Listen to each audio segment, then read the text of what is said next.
Hola, soy Joab Vitrán, director del grupo Compliance de Albavis Eliasnik. Les doy la bienvenida a un nuevo episodio del podcast Rule the Rules de Compliance Latam, donde exploramos temas clave en el mundo de compliance, ética y mejores prácticas corporativas. Hoy conversaremos con Patricia Cosa, vicepresidente legal y compliance officer de Sierra Metals. ¿Cómo estás, Patricia? Bienvenida. Hola, Joab, buenos días. Gracias por la invitación. Un gusto estar acá con ustedes compartiendo esta pasión que es el compliance. Gracias por estar acá. Comencemos un poco contándonos de tu carrera, tanto en lo legal como en materia de compliance. Cuéntanos un poquito de ti. A ver, yo empecé a trabajar en Ocinermin, que es la entidad del Estado encargada de supervisar energía y minería, incluyendo electricidad, y en esa época estaba enfocada en electricidad. Fue un paso interesante por el Estado porque te permite ver el otro lado de lo que vemos en el sector privado, ¿no? Cómo se toman las decisiones, el por qué, el entender al funcionario del otro lado de la mesa. Fue una experiencia maravillosa que todavía atesoro. Luego pasé a trabajar en un estudio de abogados, varios años, y de ahí pasó a Goldfields, donde estuve 13 años. Mi última posición fue de directora legal y de cumplimiento, viendo temas para las Américas. Eso me permitió ya consolidar la parte un poco técnica, legal y de cumplimiento. Desde el 2014 empezamos, cuando todavía el compliance no era un tema tan en boga como lo es ahorita, a implementar compliance en Goldfields. Fue una súper experiencia. Y desde el 2023, ya casi 2 años, asumí el reto de liderar el equipo legal y de compliance de Sierra Metals. Tenemos operaciones en Perú, México y estamos listados en Canadá. Y me tocó supervisar y liderar todo ese equipo en un contexto de una compañía que estaba en transformación, en reestructuración intensa, en recuperación. Entonces ha sido un reto y es todavía aún un reto maravilloso. Extraordinario. Cuéntanos un poco más de Sierra Metals, entonces una compañía basada en Canadá, pero con operaciones en principalmente México y Perú, ¿correcto? Correcto. ¿Cómo es la relación en los temas de compliance con la matriz, con los headquarters? ¿Hay un reporte directo? ¿Hay una especie de paquete de compliance que tienes que implementar? ¿Cuánta libertad tienes? ¿Nos puedes dar algún ejemplo? Es súper interesante porque en esta posición ya es una posición corporativa. Soy parte del comité ejecutivo global, si gustas, pero por más que somos parte del comité ejecutivo, reportamos como una buena empresa listada en Canadá y en virtud de las normas de buen gobierno corporativo al directorio. Tenemos un directorio conformado por 5 directores independientes y nuestro CEO como director no independiente. Y tiene comités conformados y todos por directores independientes. Esto nos da esa reportabilidad interesante que es súper importante a funcionarios independientes que son cuestionadores, que te vigilan en el buen sentido, que te marcan la estrategia de la compañía a nivel submacro. Y nosotros implementamos ya el compliance como ejecutivos. Es decir, de mi cargo cayó establecer un programa de compliance, no había en la compañía una matriz de riesgos, rehacer un código de conducta que venía dictado en su oportunidad por una gestión anterior, pero desde Canadá, que no había sido aterrizado en las realidades de Perú y de México. Cuéntanos un poco más, Patricia, de ese proceso del código de conducta en relación con los headquarters, pero también bajándolo a cada realidad local de negocios y de cultura. Como responsables corporativos, es decir, siendo nosotros esos headquarters que estamos en Lima, pero que reportamos a un directorio en Canadá, habíamos recibido un código de conducta que existía en la corporación, que había sido hecho en Canadá, legal, súper bueno, bien estructurados desde un punto de vista legal, pero que eran, creo que 19 páginas de puro texto, muy complejas de entender a nuestro personal. Entonces decidimos hacer encuestas de entendimiento del código, de aplicación del código, qué tanto el código de conducta es parte de tu vida diaria. Y la verdad fueron de susto, porque había una necesidad grande de reformularlo para que este fuera entendido. El código no había sido leído, no se entendía, la gente no sabía cómo aplicarlo en su día a día, no era una herramienta que fuera a usar. Entonces hicimos talleres y encuestas y focus group con la gente, con nuestro personal, con dos finalidades: de hacer un código que realmente fuera a poder ser aplicado en mi día a día, que es lo que quiero, generar cultura de cumplimiento, y de otro lado, esta sensación y esta realidad de que hemos co-creado el código. He tomado en cuenta lo que para ti como trabajador es importante y lo he reflejado en el código. Entonces, reflejamos preguntas y temas que para ellos también eran importantes, dudas que sacamos de los talleres. El código ahora tiene definiciones, preguntas, casos hipotéticos. Es algo que ya puedes aplicar en tu día a día con temas bien estructurados. Entonces fue una experiencia súper interesante, entrenamientos en algo que las personas ya podían entender y utilizarlo como un mecanismo de generación de cultura de cumplimiento. Entonces este proceso de transformación ha sido súper interesante. Como todo en la compañía, pasa por la aprobación de nuestro comité de Corporate Governance del directorio independiente que te contaba que tenemos en Canadá, como todas las decisiones importantes, pero fue hecho desde nosotros y desde el personal. ¿Y cómo ha resultado? ¿Cómo ves la Muy efectividad? bueno. ¿Sí? Muy bueno. Hemos recibido, por ejemplo, mayor cantidad de consultas en la línea ética, no necesariamente denuncias, pero sí consultas. La gente la empieza a utilizar más, ya lo ve como una herramienta que funciona. Preguntas a los líderes: oye, mi código dice esto, tenía que haberte reportado conflictos de interés. Vemos mayor cantidad de reportes en temas de conflictos de interés. Ya se empieza a utilizar como una herramienta viva, algo que antes no existía. ¿Y cómo lograste generar esa voluntad de levantar esas preguntas? Algo que no es fácil, en especial en nuestra región y en los países que mencionas, una cultura a veces muy de temor y de decir que sí, digamos. ¿Cómo fuiste generando ese ambiente que favorece levantar la mano?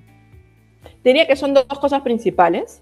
Un come from the top, que no es de papel, sino de la realidad. Tenemos un liderazgo, CEO y directorios que permiten justamente hablar las cosas de manera abierta. Hay mucha escucha, hay mucha apertura en la cultura de la compañía, de puertas abiertas, de escucha. Por otro lado, también capacitaciones intensas respecto a los temas difíciles. No esa capacitación de, oye, el código del conflicto de interés es tal cosa del tema legal, sino imagínense que estamos en esto, ¿no? Y hablar de los temas que pueden ser complicados. A veces en la cultura latina pasa mucho que no nos gusta hablar de los temas difíciles.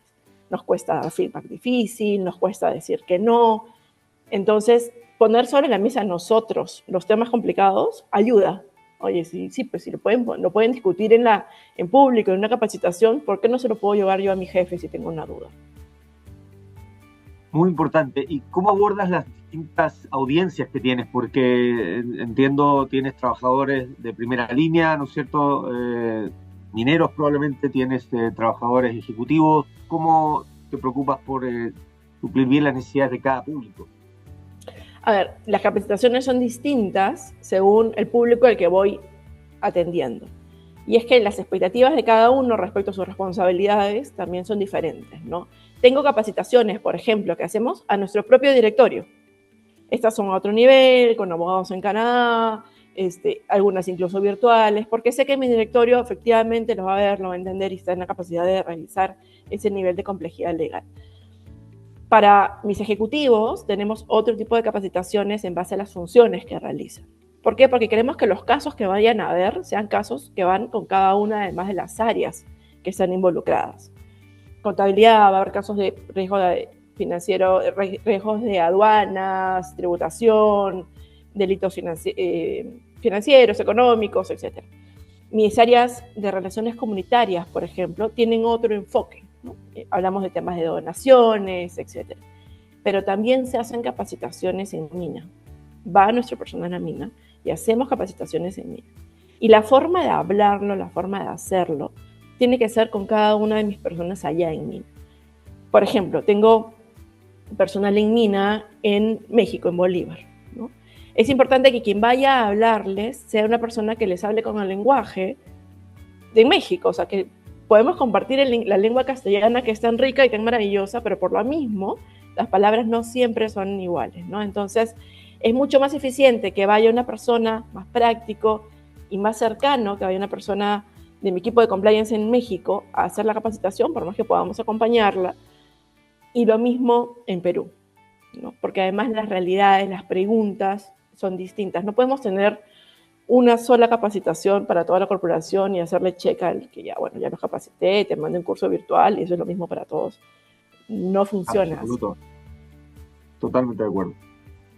Quería llevarte un poco a este doble rol entre legal y compliance. Todos sabemos el cliché que no hay una receta, ¿no es cierto? En inglés, one size does not fit all, ¿no es cierto? La verdad es que hay muchas empresas que tienen este doble rol, doble sombrero. Hay otras que han decidido crear áreas separadas. Hay una cierta tendencia hacia allá, en general en empresas de cierto tamaño, pero vemos virtudes y defectos en ambos modelos. Me gustaría saber en tu caso cuáles son las ventajas de tener ambos roles y cómo los llevas en términos tanto de tu carga como de tu responsabilidad. Bueno, es un reto, definitivamente, no te lo voy a negar, tener ambos roles. Es tener dos sombreros y no olvidarte que eres responsable de ambas cosas, ¿no? Por un lado, como legal, estructuras, proteges, pero por otro lado, como compliance, previenes, fortaleces cultura y te tienen que ver además, el riesgo también es, el riesgo, pero el reto es con los equipos, ¿no? Te tienen que ver como ambos y como capaz y que ambas funciones son importantes. Ese te podría decir que es un reto hacia los equipos, hacia las áreas operativas. Pero tiene sí algunas ventajas, ¿no? Por ejemplo, y hay muchos temas en los que se interrelacionan. Hemos estado implementando este año, entramos en una compañía que no tenía un sistema de compliance realmente implementado, análisis de matrices de riesgos, pero también, por ejemplo, matrices de cumplimiento normativo, que tienen esta relación con el compliance. Entonces, aplicamos debida diligencia en derechos humanos, que de vuelta tiene mucha relación entre compliance, sostenibilidad y legal. Este poder estar en una posición que ve ambas me ayuda a poder integrar las medidas que tomamos y que no estén aisladas. Esa sí es una ventaja. Las medidas que tomo como compliance ya le hacen check a legal, o las medidas que tomo como legal sé que le están haciendo check a compliance y no estamos pues en este choque, ¿no? Pero sí es importante recordar el cumplimiento como de que legal no le gana a cumplimiento ni al revés. Este manejo puede ser un reto, pero es importante y creo que sí tiene sus ventajas, como las que te mencionaba. Excelente. Pasemos un poco a los temas de sostenibilidad. He visto varias iniciativas que tienen en el marco ESG o sostenibilidad en general. Cuéntanos un poco cómo lo llevas tu rol también en estos temas de la gestión o la verificación, y en especial con foco en lo que también sé que hace mucho el trabajo con comunidades en Perú, México. Dale, bueno, en sostenibilidad tenemos un equipo de sostenibilidad, tenemos una gerente de sostenibilidad que lidera la definición de estrategias, pero como legal, cumplimiento, participamos en este diseño de las políticas que van a aplicarse a la compañía. Hemos impulsado, por ejemplo, también desde legal y como consecuencia de un financiamiento que hemos recibido, porque claro, ahora algunos de los financiamientos vienen vinculados a requisitos de sostenibilidad, y eso nos pasó en Sierra Metals. Tenemos un financiamiento que tiene requisitos de sostenibilidad por cumplir.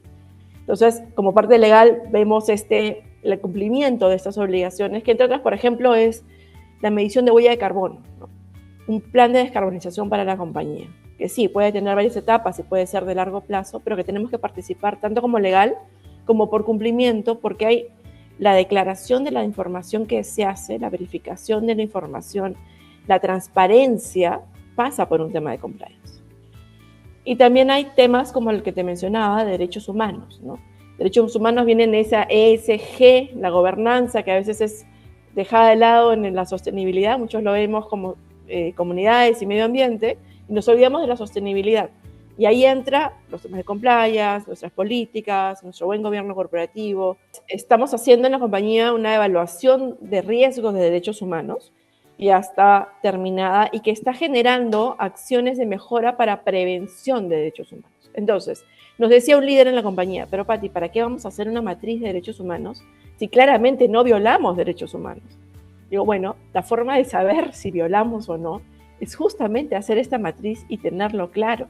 Si no ves los riesgos, no los evalúas y no tienes acciones de mitigación, es la única manera de saber que efectivamente no estás violando o que estás reduciendo tus riesgos de violación de derechos humanos. Entonces, ese también es un proceso de que nos toca como compliance officers, como legal de convencimiento, ¿no?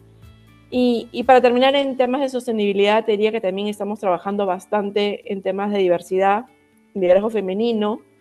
Entré en una compañía en la que hace 2 años no habían líderes mujeres, ya somos varias gerentes y directivas mujeres en la compañía, y eso es un orgullo para mí. Se ha trabajado un espacio de mujeres Sierra Metals, entonces también de vuelta eso es otra parte del orgullo de lo que estamos haciendo como sostenibilidad en la compañía, ¿no? Que siempre tiene muchísimo de cumplimiento porque todo esto tiene que ser verificado, analizado a través de este lente de transparencia que te genera el compliance. Perfecto. Y eso se valora mucho. Uno sigue también lo que son tus iniciativas, tus mensajes y esa inspiración que entregas a líderes y de otras áreas y a personas que están comenzando en este camino también, hombres y mujeres. Cuéntame, Patricia, un poco tu evaluación respecto de compliance en Perú, pero también con la perspectiva regional que tienes.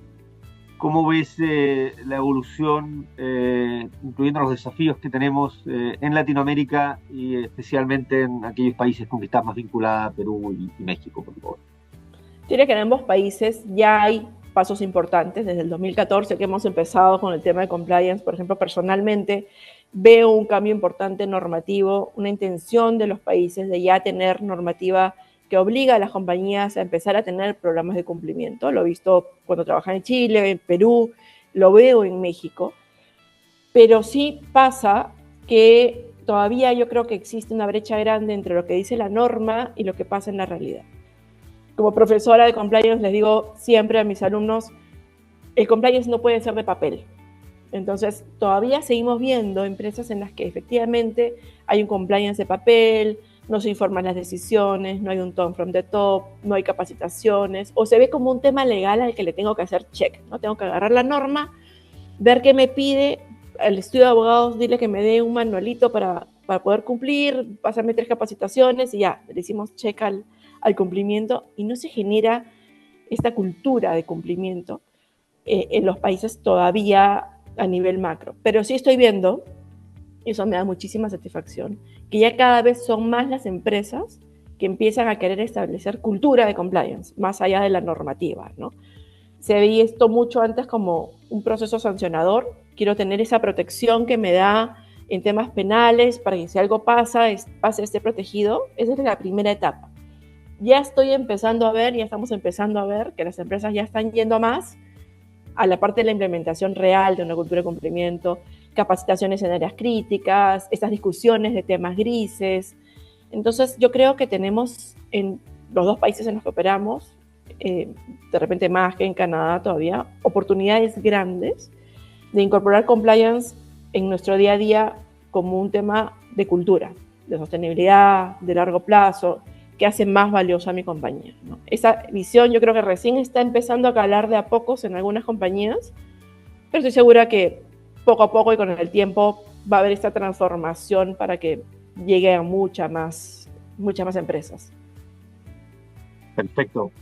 Y para ir cerrando y también tomando este rol que conocemos que tienes en mentoría, en liderazgo, como te decía, en inspiración, si tuvieses que darle un consejo a Patricia empezando su carrera, después de toda esta exitosísima carrera que has tenido, ¿qué le dirías a esa Patricia? No vamos a decir la cantidad de años, pero antes del estudio jurídico, saliendo quizás de la universidad. Le diría algunas cosas. La primera es no tengas miedo de equivocarte, los errores pasan y es importante aprender de ellos en la vida. Creo que solamente no se equivoca quien no se atreve a cosas nuevas.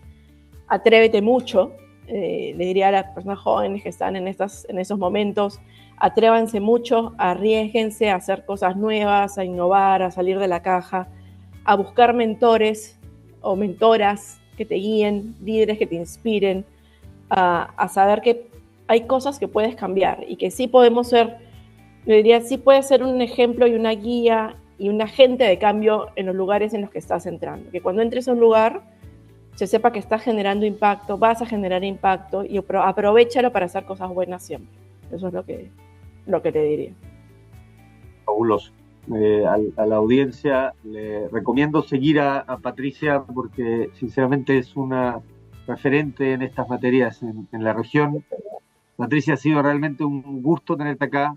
Muchas gracias. Igualmente, yo un gusto compartir con ustedes como siempre. Para nuestros oyentes les recordamos que no se olviden de seguirnos en LinkedIn e Instagram como Compliance Latam. También están invitados a visitar la página compliancelatam.legal. Actualmente tenemos disponible material de interés, guías comparadas en protección de datos, laboral, libre competencia. Próximamente estamos sacando una en un tema muy, muy relevante. Y no se olviden que el 27 de noviembre tenemos un nuevo foro Compliance Latam presencial en Santiago en el Hotel Ritz. No se olviden de compartir este episodio. Nos vemos en el próximo para seguir conversando sobre compliance, promover mejores prácticas y recomendaciones para las empresas. Muchas gracias nuevamente, Patricia. Hasta la próxima. Gracias. Nos vemos.